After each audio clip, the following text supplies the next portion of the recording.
everybody, welcome to my channel. Today I want to talk about some matchas that I ordered from Adagio.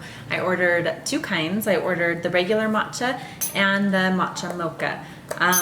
Now I tried matcha a couple of years ago and honestly I didn't love it, but since then I've done some research and it's supposed to be really good for you, and I read about the different kinds and the different flavors and the different ways to prepare it, and so I really wanted to try it again.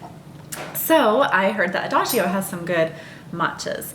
Now I got the regular matcha to try, but mostly I got it to cut it with the David's Tea blueberry matcha, which is supposed to be too sweet. So I wanted to do kind of half unsweetened and half sweet. But I also wanted to try it on its own. And then I got the matcha mocha because I love coffee and chocolate and it just sounded like it would be really good. So I'm going to go ahead and mix those two up and we'll be right back. So I mixed up some of the regular matcha and some of the matcha mocha, and they look identical in color to me. There is a very slight mocha or chocolate smell with the powder of the matcha mocha, but I don't really, you can smell it a little bit with the warm one. So I'm gonna try, I tried this matcha mocha a couple of days ago when I first got it, and honestly I didn't taste any of the mocha. So that's why I wanna compare the two side by side. So I'm gonna try and I just mixed these. I just did a half a serving. So I did half a teaspoon with half a cup of warm water, and I did 160 degrees.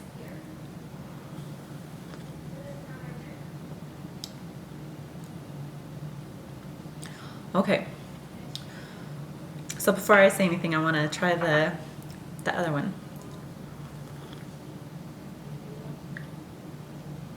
Okay, I do actually taste a very slight amount of, I don't know if it's a coffee flavor or a chocolate flavor. I guess that's why they call it mocha, which is coffee and chocolate. I taste a very small amount and it's kind of bitter. Almost like maybe an unsweetened cocoa powder might be bitter, but it doesn't have any sweetness, that it's unsweetened, and I don't really taste it very much. I did hear or read that if you add a little bit of sweetener, it might bring out the mocha flavor more. So I'm gonna stir in just a tiny bit of honey. I don't know if this will melt quickly enough or not, and see if that changes it. A lot of people like to use maple syrup or other sweeteners, but this is what I have. So I don't tend to sweeten teas very often. When I do, I'll use the rock sugar usually. Okay, so let's see.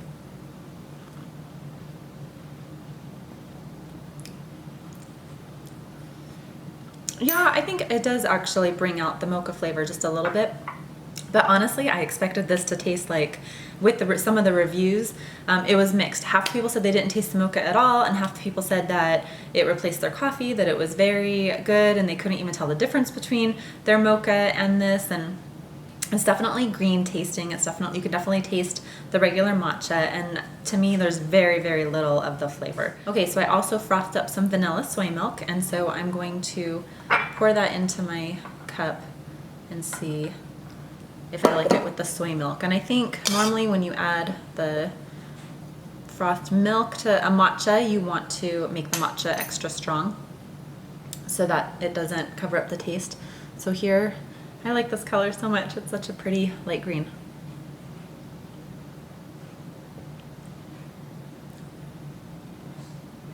Okay, so this is the matcha mocha, and this is actually very good like this.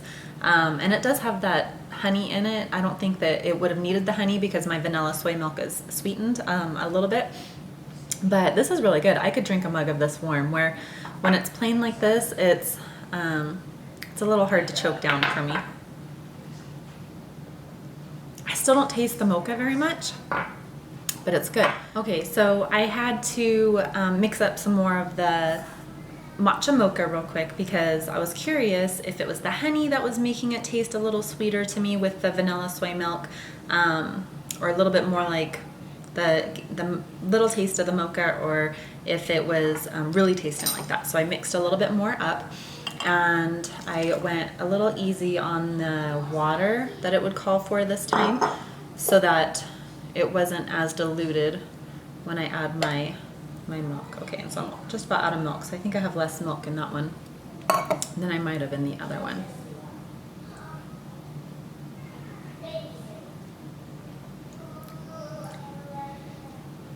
Okay, yeah, so I think the honey did cut that bitterness just a little bit. This is actually still really good.